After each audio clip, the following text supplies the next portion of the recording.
Hello, hola, and buenas, and welcome back to another instant reaction here with La Cuna Galaxiana, a podcast always made with love for all you LA Galaxy fans. And, well, again, we're going to send you all the love we have because your LA Galaxy have fallen to another away loss. They were a crossbar away from doing it again and rescuing a tie after being 2-0 down, but they can't pull it out and they fall to a 2-1 loss against the Columbus Crew here for match day 9 on Wednesday, April 22nd, 2026. But in truth, they did not deserve this match, as if they were outplayed and outpressured and out-hustled for large parts of this match. But such is Joseph Painter's quality that he came in to change this match. And here we go. We will take you live to the Galaxy's press conference. I'm Rob Halon, one of your co-hosts, and my other co-host is Ananda Kirana, who will go ahead and bring you through this press conference. Say hello, Ananda. What's up, guys? Yeah, so we're here for another IR. We're just waiting for head coach Greg Vanney to get on the mic and talk to us. So what are we gonna do, Papa? You want to roll that intro? You want to hang out with chat for a bit? Roll it. All right. Spin that track, no? Spin that track. G's up.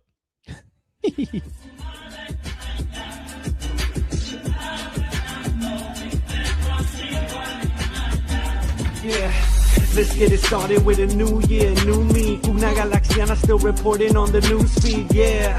And you know who it be, the 6-star from the jersey, putting work in the league. Word on the street, we rip teams immaculately. We see the players come and go, but I'm forever a G. And you can catch me yelling tactics on the field when I leave. Get it together like I'm Vanney when I'm giving a speech. Back to the pitch, score goals, dribbling tricks. I heard a transfer window rumor, let me see who it is. I got statistics on the player, puzzle pieces that fit. Con este show que es tan bilingüe que tu papi lo ve.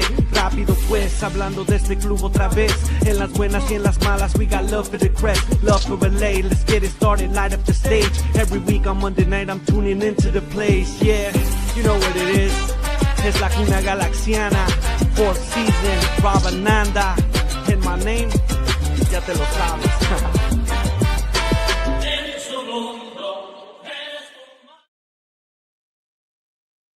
Welcome back to La Cuna Galaxiana. As we mentioned, this is an instant reaction here. Thank you for joining us. We are reacting to the LA Galaxy's 2-1 away loss to the Columbus Crew. Momentarily, we will break away and we'll take you directly live into the Galaxy's press conference, and we'll get to hear from players and coaches as we react to this loss. And yeah, like I said, Ananda, this was a loss in which, incredibly, the Galaxy were just a crossbar away from tying it. And yeah, like I mentioned, I mean, I don't feel like it was deserved, but they almost got it. Yeah, they almost got it. I mean, we'll get into our headlines and all that other stuff later, but they were pretty much, I think the score reflected the balance of play overall. I think it would have been a smash and grab for a point, in my opinion, if the Galaxy would have somehow pulled this out. But yeah, man, just they didn't come out well. We'll talk about it probably more in the full reaction too, but there's a lot of things I saw against this game. Like the biggest thing was the Galaxy could not break out of that Columbus pressure. They tried to find ways to do it. And by the way, who was that? Who was that fraud that called for this midfield three? Who was that fraud? I don't know. I'm looking around right now. I don't know who that was. But anyways, we'll talk about that too, probably in the full reaction. But yeah, man, Galaxy tried to find answers, didn't find an answer, to be honest, till probably the subs came in the second half and probably more towards the last 10 minutes or so. But guys, again, we're just waiting for head coach Greg Vanney here to take the mic in the live presser. And we are also expecting, hopefully, Ruben Ramos Jr., who got his first start today, Rob, for this season, first start of his career, if I heard correctly, right? For the LA Galaxy. So it was second, I believe. Was it second? Okay.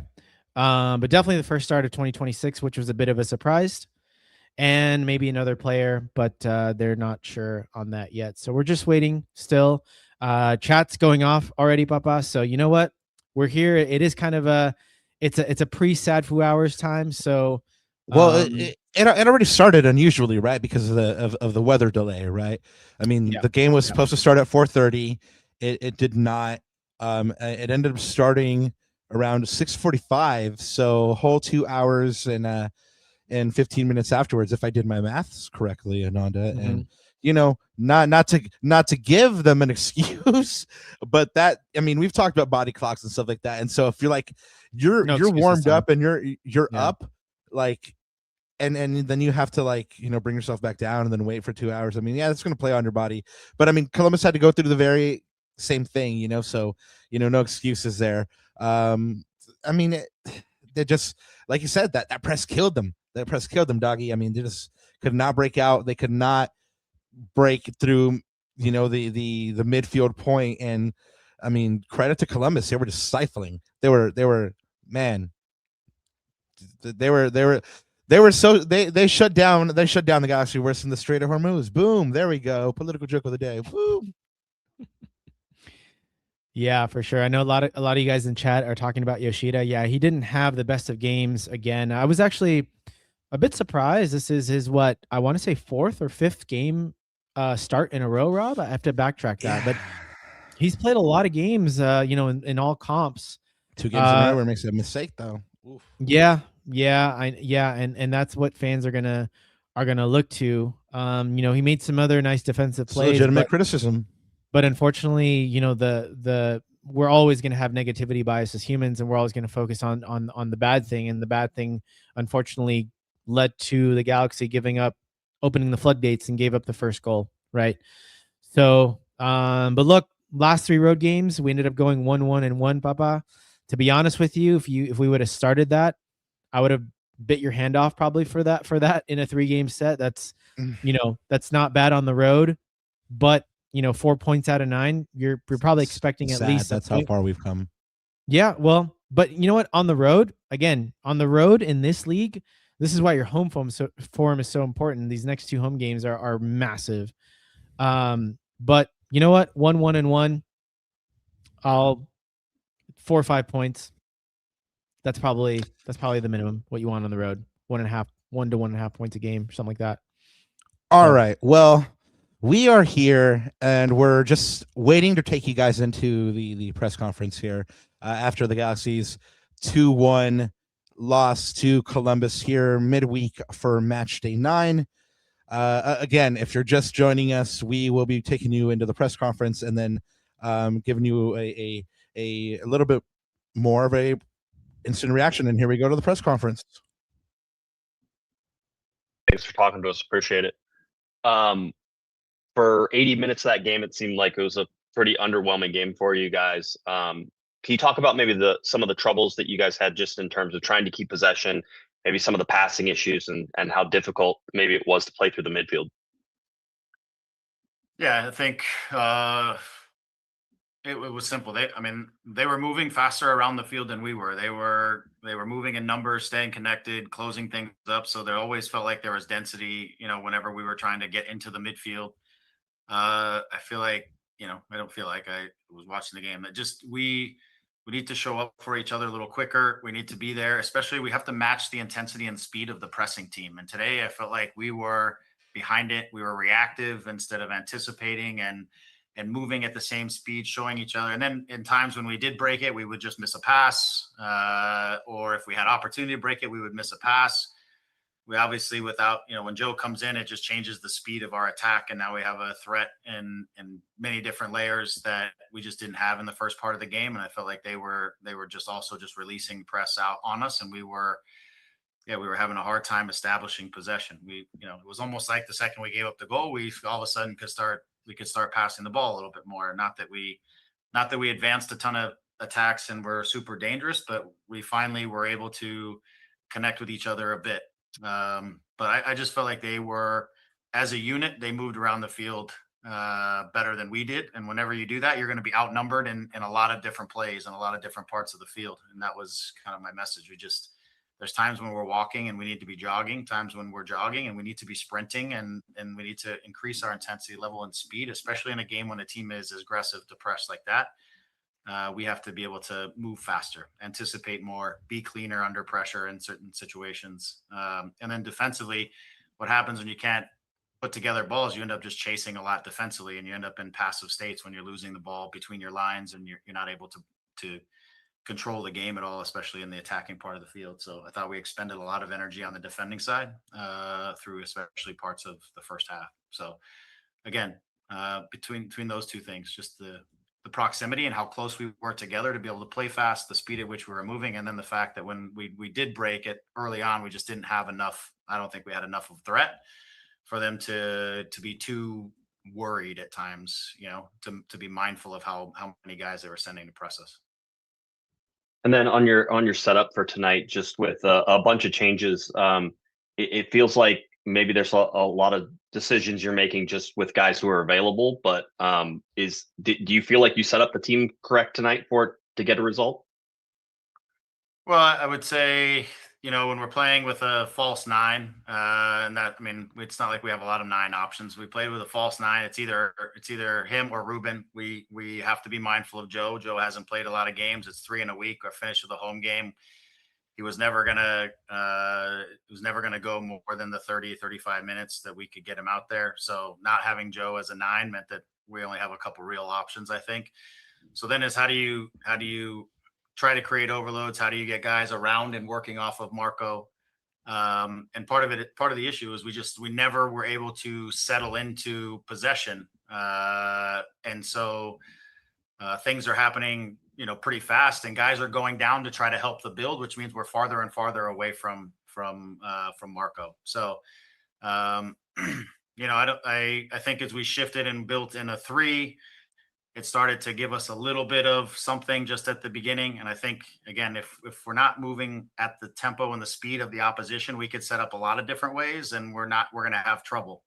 We've got to make sure that the intensity levels match between the two teams and that the numbers are moving around. So it's a combination of things and choosing our lineup. Sometimes it's not always exactly how I want to draw it up, but it's what we have, but that's on me. That's not on anyone else. So, we had to work through it in the game. Thanks, Greg. Damien? Hey, Greg, you just answered my question about Paintsel. But did he come through the game the other night good? I know you subbed him off late there. Yeah, he came off good. The issue is coming back from a hamstring injury in which you've been out for 4 to 5 weeks.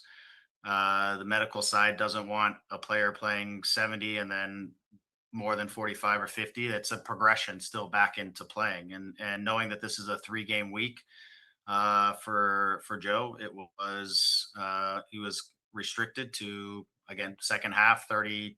I tried to get it to 35 or so, just a little bit more because I felt like we needed it, but there's still going to be a bit of precaution in the situation. And the 3rd game on the week is also at home. And so it's trying to be mindful of it. You're going to see some similar types of stuff when Jacob's coming back, because these are longer term injuries, not injuries where guys were out for a week or 2. So they don't have a lot of training time because the games are also coming fast. And so it's unfortunately, we have to use the games to build up their fitness and their durability. And what's the status of Zhao? You expect him probably for Saturday or Sunday or no? No, Zhao will not be available. Is there a timetable? He will undergo a surgery and he will be out till after the World Cup. And then when you look back toward the midfield, we're seeing some. Sanabria had the good game the other night. Is it fair to say that Weiner's been a bit inconsistent the last couple of weeks? How do you want to see this group sort of grow here as you head into May? Yeah, I think, for Elijah, I think the thing that he needs to continue at is just, it's an intensity. It's a change of intensity through the game. Like it's accelerations. It's more physicality. I mean, he's a 6'1" kid with a lot of strength and power. And I think that's got to translate, especially on the defending and the ball recovery side, covering ground, changing speeds, things like that, getting involved in the game. So I think it's just some of these games, the intensity level's high, and he's got to match the intensity level and show that his physicality and his capacity to compete and move and execute inside of those games like that. And then on the defensive side as well, I think it's taking advantage. He needs to take more advantage for me of all of his tools physically out there on the field. And so that's what we need him to keep doing and keep growing at. So I think that sometimes when the games are a little slower and there's a little more space, he has had some of his better games. When these games sometimes are fast and pressures coming quick and things like that, he's still working on that. That's the difference. Your awareness level has to be either really, really high, or you have to physically work through the situations, take the ball under pressure and move with it, things like that. So Lucas was, a little higher at times today. So a little more space for him to work, but I feel like Lucas in general has the intensity level. It's just continuing for him to grow in his awareness solutions and things like that, soccer things. And just one more, with Klaus, is there a broken bone, toe, foot, or anything? Yeah, it's not a broken, it's a ligament in the foot. So it is something that they feel the surgery will actually speed up the recovery. And if they don't do the surgery and the recovery would probably be a little bit longer, and also potentially not be as, he still might be a little vulnerable. I feel like the surgery is the best solution to A, speeding it up, and B, hoping that he doesn't have any residual effect after the fact. So, All right, thank you. All right, Rob. Hey, Greg, thanks so much for talking to us. Earlier, you said that the team should be running when they're jogging and they should be sprinting when they're running. Is it your opinion that the team isn't working hard enough at the moment? I don't think it's a matter of working hard enough, because in the game, no matter, as I said to the guys, like, you're going to put the work in the game no matter what. It's not like the guys quit. It's still at the end, we're pushing the game. We have a chance to tie. It's not like guys are quitting. I think what it is how you put your work in. You can put your work in grinding and trying to defend, or we can put our work in moving around the field more connected, being closer to each other, moving the ball off of each other, defending more as a group. I just think there's times when guys away from the ball are just kind of sitting in positions and not like moving with the group and staying connected and keeping everything, the distances together. And I think there's guys, on both sides of that. And when we're stepping out, we need to step out together and keep our distances together. So I just feel like some of the continuity there just needs to be a little tighter and a little sharper. It gets really, you see it a lot on days like today when the opposition is pressing fast and very connected as a group when they are releasing out. They had a lot of numbers in the middle of the field. They played a double false nine, essentially. So they were really overloading the middle of the park. And if you get a little bit spread apart, they're so close together that they're able to find solutions consistently. And so it's games like this where it really gets exposed if you're a step behind, or if you're just a few yards disconnected.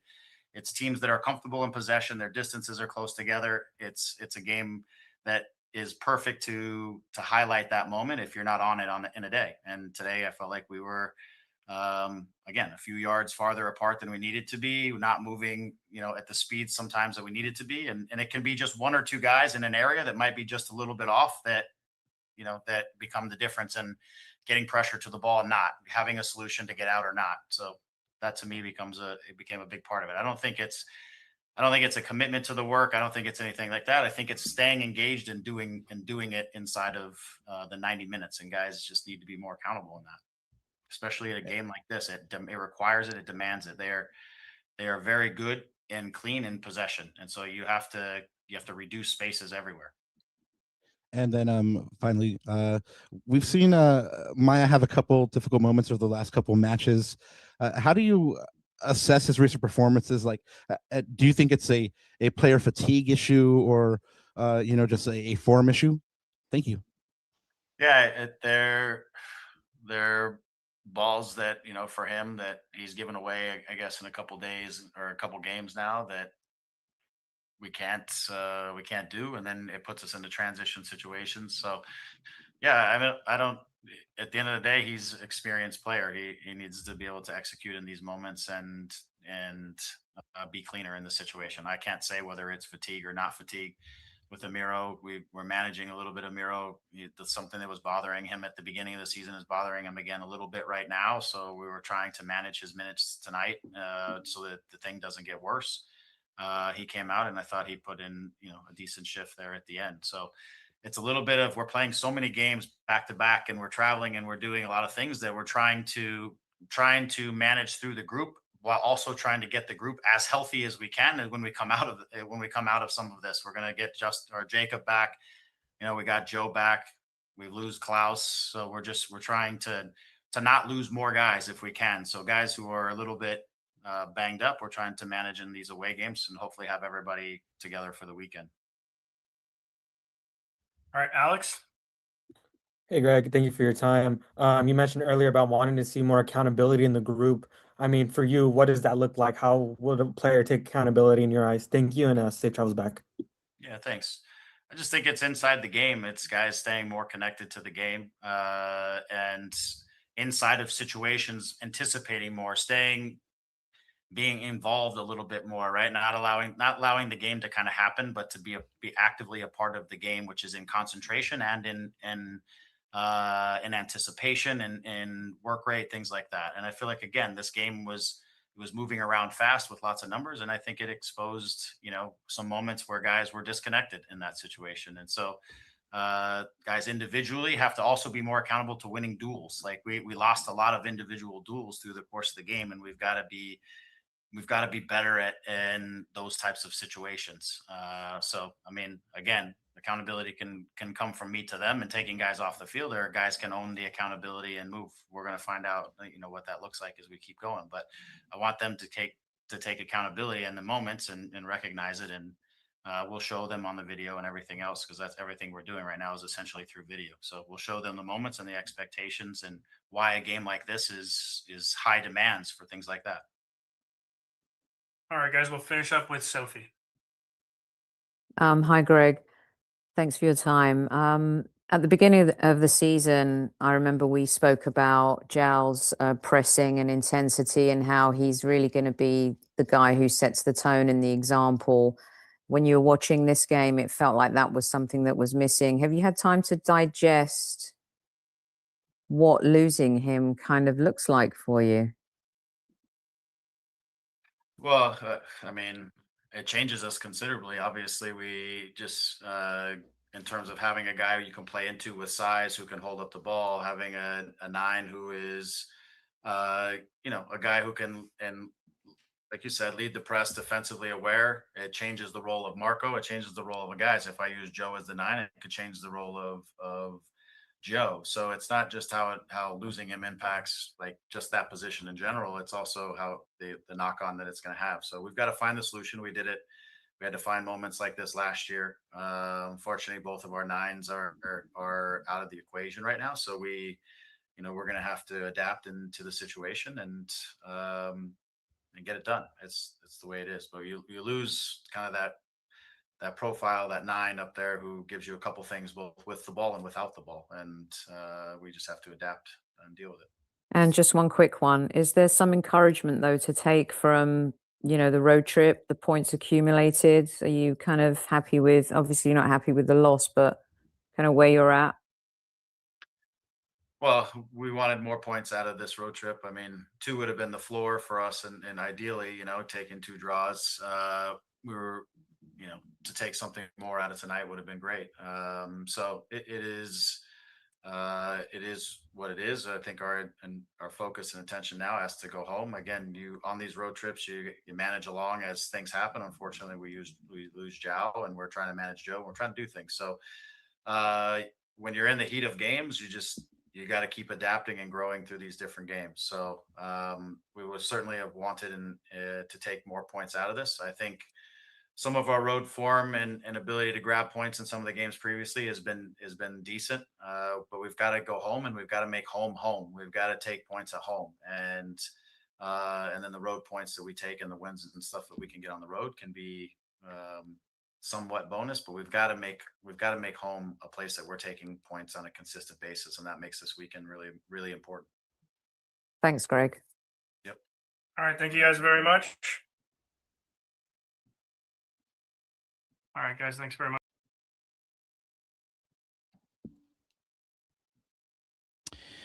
All right, guys. Some very, very interesting comments there from head coach Greg Vanney after a 2-1 Galaxy L away at Columbus midweek. And we are just waiting now to hear from Ruben Ramos, who gets his first start of the season. I believe he played 62 minutes, if I'm not mistaken, something like that, before getting subbed off. So we're just waiting for him. But yeah, guys, I know we've been kind of chatting throughout that presser there, but the big one for me, the big takeaway from that one, nothing to do with this game, but the status of Joao Klaus. It looks like, if you guys missed it, Greg mentioned that he is, it's something with his foot, a ligament in his foot that requires surgery. And the big takeaway is he is out until after the World Cup, which means your number 9 options now at this point are Marco Reus and Joseph Paintsil. We didn't ask about the status of Nascimento, but he has been basically non-existent. Don't know why we took a flyer on him to begin with, if we knew that we were going to have this kind of availability, but it beats me. But that's definitely a position we need to upgrade and fill probably in the summer in the World Cup, because I don't foresee him coming back, and the Galaxy need that U22 spot. And I'm going to take you back out to Ruben Ramos Jr. Thank you for your time. I believe this is your second career start for the LA Galaxy. I mean, just what did it feel to kind of get the call here tonight, especially on the road? Getting my second call was exciting for me. Once I got the news, I was kind of excited. Wanted to play already. Getting the second start meant a lot to me. I was working hard for it, and getting that meant a lot to me. Yeah, and Greg's very much pushed your group and the academy up, wanting to get you guys minutes. What does it mean to kind of know that that Greg is kind of keeping tabs on you, that he's watching you whenever you're at youth tournaments, whenever you're with Ventura County, and that he very much sees you as a player that he wants to push into these first team environments? Yeah, when I was on the academy, Greg was always at our games and he was always watching, and it's great that he's pushing. Like me and Harbor came from the academy, pushing, getting minutes. It's very amazing that he's trying to push people from the academy products, and it's good for the Galaxy because there's very young, talented academy players coming up, and it's giving us an opportunity. It just means a lot to us. Coming up from the ranks and getting to the first team means just a lot to us, and getting minutes and realizing we can be implement his game, go into the games, and yeah. Thank you, Ruben. Safe travels back. Thank you. All right, Josh. Hey, Ruben, thanks for talking to us, and congratulations on the start tonight. Probably not the way that you wanted it to play out in terms of the result. What did Columbus do for you guys that made everything so difficult tonight? They kind of shifted as a group. They were all connected, as what I saw. They were all connected, moving as a team, and we kind of not weren't as a team. We have to be as a group connected as always, because we're gonna go against those teams that play like that. So we have to stay connected as a team always, because as you can see, it can actually hurt us. So we got to just go back, learn, stay together, and just improve. Ruben, we were talking to Greg about all the injuries and just how those continue to just rack up every time. It seems like you guys are getting a little bit healthy. Something happens. What does the mindset have to be for this team to one, survive all these injuries and still be able to get points and get results? Yeah, obviously the injuries are unfortunate, one after another, but whoever's next man up has to be ready for the opportunity and just have a great mentality to go into the games, get points, and obviously play strong for the team, because I mean injuries are like that, but we just have to have a second man up and just be mentally prepared. Thanks, Ruben. Travel safe. Thank you. Damien. Hey, Ruben. What do you think is your best position? I know they've had you out on the wing. You played some nine with Ventura, right? Yeah, a little bit. And then you played some. How much time you've had like in toward the midfield as a 10 or so? What do you think your best position is?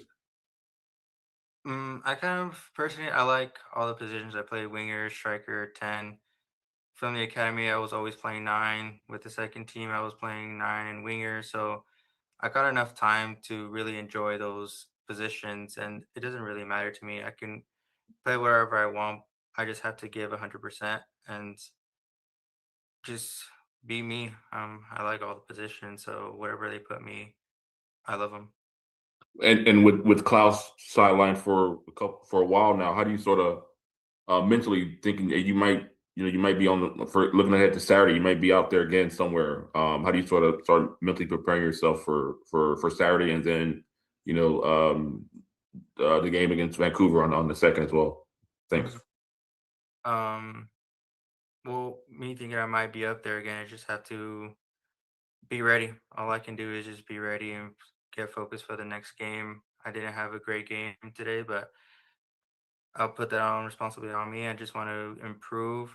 I'm a young guy, so I just want to improve, learn, and just get out there and do my best, absolute best. All right, Sophie.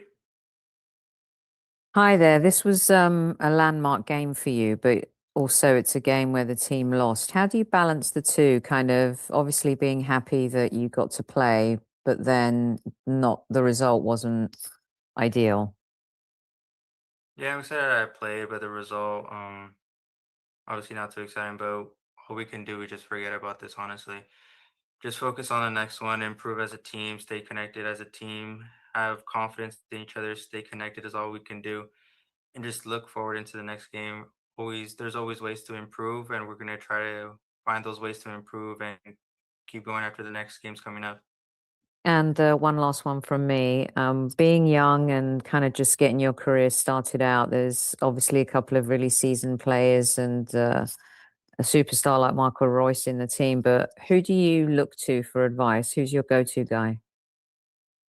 I really enjoy talking with Marco and Klaus and Gabi, all those guys. They're all great teammates to me. They always give me information. I always look up to them. Klaus, he just joined and we have a great relationship. He helps me a lot. Same with Gabi, he helps me a lot too. And I just really look forward, like learning from them because they have the experience obviously, and getting the information from them means a lot. And they find ways that I can improve my game. So I really enjoy being around them. Thank you so much. Safe travels. Thank you. All right, we'll finish up with Adam. Hello, Ruben. Adam with LMD Media Group. What are your thoughts on how the team responded to the Crew's high press tonight and the impact that it had on the team's ability to play forward? It was kind of on and off. We were just trying to stay connected as a team, honestly. Find great ways to get around them, trying to play in behind with their high press. Um, Trying to find the weak side and all that.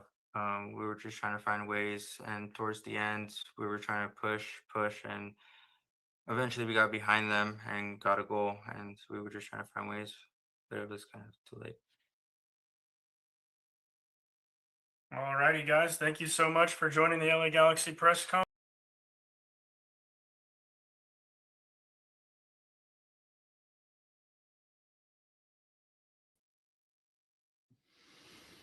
All right, guys. That concludes the press conference there. You heard a few comments there from forward Ruben Ramos Jr. getting his second career start, his first start in 2026. You heard, I think it was Damien that asked him, where does he think he can play? And especially given Klaus's injury now, perhaps there's some minutes there for him in those forward positions, whether it's in centrally. I know one of you, Juan, you were talking about that in the chat, or as he's playing right now in the wings. Well, what's clear though is we're going to need reinforcements, and he talked about the next man up mentality. It could provide an opening for a young guy like a Harbor Miller, like a Ruben Ramos Jr. to to be put in that position. But you know what? When it comes to things like that, we also have to be careful as fans. These are young guys that are still developing. They're still growing. I mean, Rubens, this is a second career start. He hasn't had a lot of minutes. Harbor Miller's been getting the minutes the last few seasons, but we need to see these guys get consistent minutes so they can develop into the players that, especially as we're rooting for these guys in the academy, that we think they can be. But let's see how Greg utilizes that number 9 position, because now that becomes a real talking point from now until after the World Cup break, it looks like. And speaking of stars, I'm going to welcome back my co-host, El Escudero de LA, Rob Halon. Oh shit! You call me a crack out here, man. Thank you. Very humbled by that. Yeah, guys. Thank you for welcoming me back. I don't know why I'm thanking you. It's our show, but I mean, but anyway, thank you for the warm reception. Yeah, man. Well, there you have it. I mean, that was the press conference. I mean, it was disheartening sometimes. It was. Yeah, I mean, that's where my focus is. When you were out, I was talking to chat. We were chatting about the heartbreaking news about Joao Klaus. Oh, that's terrible. And what that does now. Break. Yeah, and by the way, I know no one asked this, but what is the deal with Nascimento? Do we have like what is the deal? Like, oh yeah, no, we heard about him a couple weeks back that he's out for a good minute, which is why on one of the last spots I told you, like, I think we might have seen him for the last time in a Galaxy shirt, because there's not even a timetable for it. It's just kind of like indefinite. No, I don't think it's indefinite. I think like they know, but I just think it's long enough that it puts him past the World Cup or like up to the World Cup. Like I don't think, from what I remember, the update being is that like he's out for several weeks, several games at the very least. So, I mean, there's after this only 7 games left. So, I mean, if he does come back, it's like for 1 or 2 games, and then like I said, it's bye-bye, because the World Cup is happening. And I mean, no shade to him, it sucks that he got injured, but I don't think he's done enough to justify keeping him. So anyway, but yeah, I mean, it's terrible news. I mean, not only is it a terrible loss, I mean, just what is that phrase, flattering to deceive, like and the whole time that we've been on the presser and stuff like that, like I've been working on my article, and yes, I did say it in the lead up. The Galaxy were a crossbar away from stealing a point from this game, but y'all, they didn't deserve it. They didn't play well. I mean, I clocked at before, like just like a minute or 2 minutes before the Pet goal, I clocked the fact that they had no shots on goal and no big chances created, right? And so obviously, JP comes up and his introduction gives the Galaxy a little bit more life and vitality in offense, but it takes another 20 minutes for the Galaxy to actually even get a shot on goal. So I mean, again, they were a whisker away from getting that draw. But again, they didn't deserve it, and that's the hardest part, is that like, they have the quality to steal games like this, but why don't they just like I don't know, play like that all game? It's novel thought. Anyway, but I'm just ranting now, I guess. We'll save your rants for tomorrow, because you have full reaction for tomorrow. But this is the old man yelling at cloud. Oh yeah, no, listen, y'all. I mean, just like Ananda said a couple of times, we do have a full reaction tomorrow on the podcast. So if you guys don't know, if this is your first time here, full reaction tomorrow. Monday and Thursdays are the usual streams. Obviously, we're doing this because of it's just right after the game, but. Yeah. Get the IR out there. But you know how we do the IR rundown, Papa. Headlines: G's up, G's down. Whose stock went up? Whose stock went down? Definitely a few down today.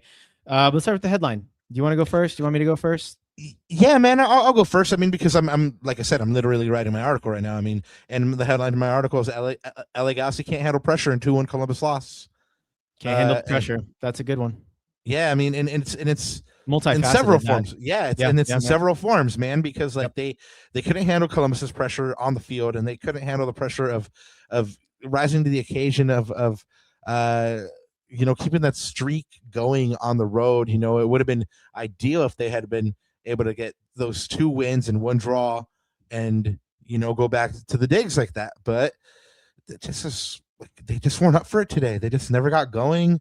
Ruben Ramos Jr., who got his second start today, we heard from him, and he said, like, I don't like, basically he's like, I didn't like my game, like he promises to do better, but like, it's not just him. I mean, we like props to him for coming out and showing face, because he's a young lad, right? Like this is where we would expect, one of the older players like Marco to come out, or Maya to come out, and to be fair, Maya always comes out. So no indictment on him, but like this is where you expect like one of the older players, or even one of like the younger players that have been on the team for a minute, like Edwin Cerrillo, to come out. But Ruben Ramos Jr., he comes out, I think, to mark the occasion of his start, which was nice, but obviously like it's tinged because they caught the L today. So, but anyway, props to him for showing face, and for the young lad coming out. And he had like 1 or 2 moments where I was like, oh, all right, yeah, that's decent. But on the whole, like, I think his own assessment of his performance is spot on. He could have done better. Yeah. No, that's a good one. I mean, can handle the pressure, because it is multifaceted, not only within the 90 minutes, but macro as well. And yeah, I'm going to say this too, as a macro. I was trying to figure out like different ways to maybe like say this like smartly or in a cunning way, but I'm just going to use the phrase that we have always used on the show for the past 3 seasons, Rob. And that is, with the LA Galaxy, it's always the hope that kills you. And that's my headline from this 90 minutes, because again, like you look at that 90 minutes and the Galaxy just gives you a little flash of brilliance, like in the last stages, and you're like, oh, like I was on the shout out Peyton, because I was on the instant reaction with him on Talking Galaxy on his channel. Shout out Peyton. And I need to re-up. In the last 5 minutes, he's like, ooh, I'm getting nervous. I haven't been nervous for a Galaxy game like this in a little while. And I'm like, the Galaxy gives you that little bit of hope, right? This little bit of ray of sunshine that you think you can steal a point away where you had no business stealing a point and a smash and grab away from home. But at the end of the day, it's always the hope that kills us. And then on top of that, you look at the Galaxy doing pretty decent on the road, a win and a draw, some decent results away. You think that they can turn the corner, but again, it's the hope that kills you, and they smash those hopes down to earth. And now kills us even more in the fact that our number 9, our DP number 9, is now going to be out for a considerable amount of time. That's hard to take. So I hate to be a Debbie Downer, but after this 90 minutes, I feel like it's going to be an uphill battle to see how do the Galaxy rebound from not only this 90 minutes, but against a tough RSL game at home against a team, on Kobe Jones night. There's going to be a lot of eyeballs, a lot of pressure, Sunday Night Soccer. Get Kobe a jersey. All that stuff. But as we always say with this team, more often than not, it is the hope that kills you. Yeah, man. Look, there was like a certain amount of hope towards the end of the game, but like I said, like, let's be honest, like they didn't play well all game, so there was like a momentary like, could it happen again? Yeah. But like it would have been exceptionally cruel to the crew, who, let's face it, it would have been their own fault if they had let it slip away. But I mean, they outplayed the Galaxy, and I'd been clowning on the homie Hugo Picard a bunch for his haircut, homie, but he's a good little player. He put in a good performance. He drove at the Galaxy's defense. I mean, I think he had 1 assist, if not the hockey assist on the other one. So that's a good little player. I'm sorry for making fun of your haircut, Hugo Picard. He probably went off on the Galaxy because he heard I made fun of his haircut, and then he's like, nah, F that. I can't stand for that, and I'm gonna go after them. So anyway, but yeah, man, I think we're supposed to do G's up, G's down now, right? Yeah. Give me one. Give me a G's up. Anyone? Bueller? A G's up. Yeah, Gabby Peck, man, because he got off the mark, and that's going to be big for him. And honestly, like he he got off the mark, and you immediately saw the confidence to try that shot and hit the post. Like, think how big it would have been for him to score that, and for his confidence. But just the confidence to even take it was good. And so for me, it was him. Joseph Painso, of course, like he comes on and absolutely changes the dynamic. You see like how important he is to the Galaxy, and back in 2024, at the beginning of 2024, everybody was all excited about Gabby Peck, and Pecky went off that year and stuff like that, and he had a better like statistical season. But I would tell people like, for me, Joseph Painsil is like the more important player, and I think you're starting to see that now. I think you see how much of a difference he really makes, and not to pit these two players against each other or like, oh, who's better, who's more important, but he's exceptionally important to the Galaxy. Like he just comes on, and you immediately see that the other teams have to adjust their game plan for him. I mean, and it's unfortunate the Galaxy haven't been able to rely on him for this full match, because I think it would have been a different match. Yeah, I agree with those. I think Peck for sure. We got to get him on a goal scoring run. But for me, the other one, again, second game in a row, Justin Hack. I think out of all real the Hack defenders, out of all the defenders, I think he's the one the last couple of games that his performances have been getting better and better. I think he showed on a few occasions, Columbus, as you all heard in the presser, they were aggressive, they were connected. But the one guy, there was two guys on that pitch, Papa, that could handle the physical challenge, and that was Justin Hack and Lucas Sanabria. And those are my two G's up, because those are the only two guys that could handle the pressure, that were somewhat press resistant. Hack even released some of the pressure and broke into the midfield and actually playmaked from there to get out of those tight situations. Lucas Sanabria as well. I thought he had a really good game in the midfield. But to be honest, Papa, my G's down to kind of transition to that. To me, overall, it was the entire midfield, Lucas Sanabria included. He had some nice moments individually, but it was because of the lack of the midfield being able to break out of the pressure and link the defense to offense, or link the times where we were under pressure and in a low block to a forward pass, or a splitting pass, or like a series of 2 or 3 connected passes. Like you heard Greg, like we couldn't even connect simple 2-3 yard, 5 yard passes. Yeah. And that's just like, if you can't do that, that's just simple soccer.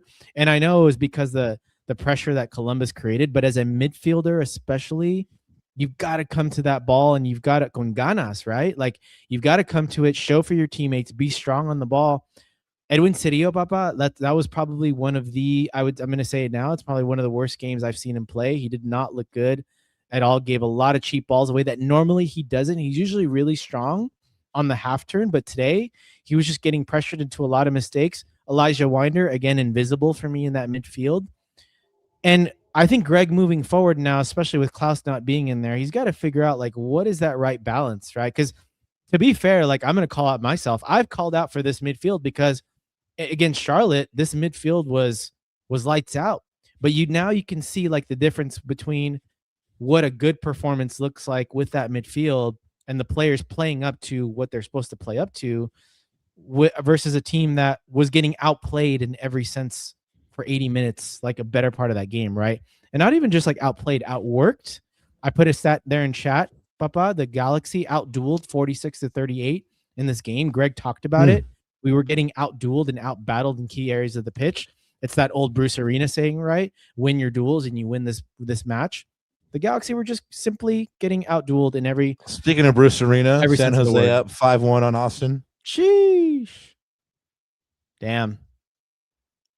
He's moving up there. Damn. But yeah. Anyways, do you agree with that, or do you have any other G's down, or are you with me? See my boy drinking Modelo at the press conference the other day? Sheesh. Come on, man. Having a good old time up there in San Jose. Fair enough. Wait. What was the question? I'm sorry, sir. Excuse me. I said. Were you with me on the midfield? Anyone else? I'm gonna leave you with the next G's down or another one. Oh no, I mean, you heard my question in the press conference. I mean, that should tell you all you need to know about my G's down. I mean, these are. Greg said it. I mean, Maya's an experienced veteran who should not be making these mistakes. I think that you and I have you and that's a shot for you, sir. Yeah, I think Juan's that with you. I just wanted to serve it up to you because I know that was your question. So I was like, I know I wanted to say it, Oh, Juan, thank but you. I wanted to leave it to my partner in crime here. So there you go. Well, yeah, no, I mean, we've covered Maya long enough to know that A, he is a very transparent gentleman, and B, he always shows face. And so I'm not going to sugarcoat it because I think he would respect the fact that we are not sugarcoating it. The past couple games, he's been below form, below par, like below his Yeah. own standard. Yep. And I You would mean, agree with that too. that's 2 games in a row that a direct play from him leads to a goal. And it's not something that can continue to happen for a leader on this team, for a veteran on this team. Last year he told us, if I didn't have a good year, if it continues, that's it. I'm done. And I've always said I never got clarification if that meant he just retires altogether or he leaves the Galaxy. But one thing is for sure, I don't think he's having a better season than last season. It's thereabouts, and I think this just makes it painstakingly clear that if you're going to run a 2 center back partnership, Papa, it's got to be Glesnes and Hack. Got to be Glesnes and Hack. Amito Garces, we've seen him be up and down this season as well. Greg mentioned it post match. He's still struggling with whatever it is that he's struggling. I think it's his toe, his right toe, or something like that. And if it's a nagging injury, then he's going to have to come off the bench. Like Yoshida and Garces have to be 3rd and 4th choice at this point. There's no way. Because again, like you said, you see his performances drop. And I think Maya would be the first one to admit that his performances haven't been good enough. And this is where now I can side with the fans that question Greg Vanney to say, this is now on Greg to be a good man manager and take him out of the spotlight. If he's having a dip in form, take him out of the fire, right? Now you've got Glesnes back. Now it's time to put him back in there. If you didn't want to put Emmy in there for whatever injury reasons, this is the time now. This is the time to put Maya out of the fire and let him regain his form, right? Let him regain his form. So, look, man, I'm just going to say, I'll do it. I've offered my services a couple times, and I think Greg might take me up on it. So anyway, I'm just saying 5 pupusas, that's all we need. 5 pupusas, we can make this deal happen right now, son. But anyway, yeah, man, it's troubling that you said the entire midfield, right? Because there's no way forward here. Where does Greg go from here? How does he even set up his team? Tommy's out, right? Who's a natural ball progressor and can play on the wings. Oh yeah, Klaus is out. Who's your starting striker? Glesnes is out. Who's your defensive leader? Aude. I mean, poor Aude. I completely forgot to ask about him. Yeah. Legit por mi madre, I legit forgot to ask about this water because that was an injury that happened so early into the game, and so many injuries have happened that I was like, damn, I completely forgot about my boy Aude. Soon to Aude, So I mean, he's yes, I know a lot of people out there are going to be like, Vanney out and stuff like this, but the dude's under the caution as well. I'm not saying the Galaxy looked good today. They didn't. But, I mean, they also didn't look good because they don't have their first choice starting 11. So, I mean, there's a direct correlation there. But, I mean, to be honest, again, they just didn't look good today. Greg said it. Ruben Ramos said it. The stats say it. I'm sure if we had gotten to speak to any other players, they would have said it as well. Yeah, man. Not looking good. Not looking good. But anything else with the IR? I think that's it, man. I don't want to dwell on this loss too much. I know we're gonna have a sleep on it. And Look, we're gonna have a full I, reaction tomorrow. I'll say this: they got to wake up and put in a performance for Kobe Jones night, man. They got to, but we said that about Landon, and they pulled out a stinker. So, and Marco Royce had to come correct in the press conference and be like, I don't talk much, but if I talk, y'all better listen to me. So I hope we don't have a repeat of that. It's a huge game. And by the way, like RSL is a good team. Like that's not going to be an easy match, especially with all the injuries. Like Greg's going to have to come up with the right personnel, the right game plan, the right tactics. I know it's a home game, but you know, we'll talk about it in the reaction tomorrow in the mini match preview. Mañana. I think there's a few ways that Greg can set this up. You know, he's got some interesting choices, but again, at this point, I think for his sake, he's got to side with stability. Whatever gives them the best chance. By the way, I hope that Glesnes is part of that starting 11. That's a huge part of this, having that chess piece back. So, and then from there, we'll see how Greg sets up. But we'll talk about it in our mini match preview. Yeah, we'll get to it tomorrow, and I think that brings us to the end here, guys. If you are just joining us or you joined us late, this was an instant reaction of the Galaxy's 2-1 loss against the Columbus Crew. Again, they almost pulled out a tie, again, incredibly out of nothing. But in truth, as we've mentioned, they didn't play well. They didn't really deserve the tie, and you know the soccer gods were just, and they gave Columbus the win 2-1. That's the Galaxy going 1-1-1 on the road before they return home this weekend for the match against RSL, which is also Kobe Jones statue unveil night. We hope to see you guys there. If you guys see us, go ahead and hit us up for some slaps. And we'd love to meet you. And I think that's it, other than saying, subscribe to this podcast. Hit the likes, not La Pipa. Like Ananda mentioned, we'll be back tomorrow night with an official full reaction, even though you guys have already heard us knuckleheads talk about a lot of the stuff. You might hear again tomorrow, or with the benefit of a sleep, we'll come up with so much more sage analysis that you'll be like, damn, these guys are good. Probably not, but we would appreciate. It's okay. Yeah, but we would appreciate you guys being here anyway. With that being said, I think that's pretty much all there is to say, huh? Yes, sir. Other than thank you, chat, for joining us. Hopefully, you, again, enjoyed that live presser. If you missed it, go ahead and rewind. This is on replay now on YouTube. And yeah, only one thing left to say, Papa. We'll see you guys tomorrow. There it is. Only one thing left to say, and it's Jesus.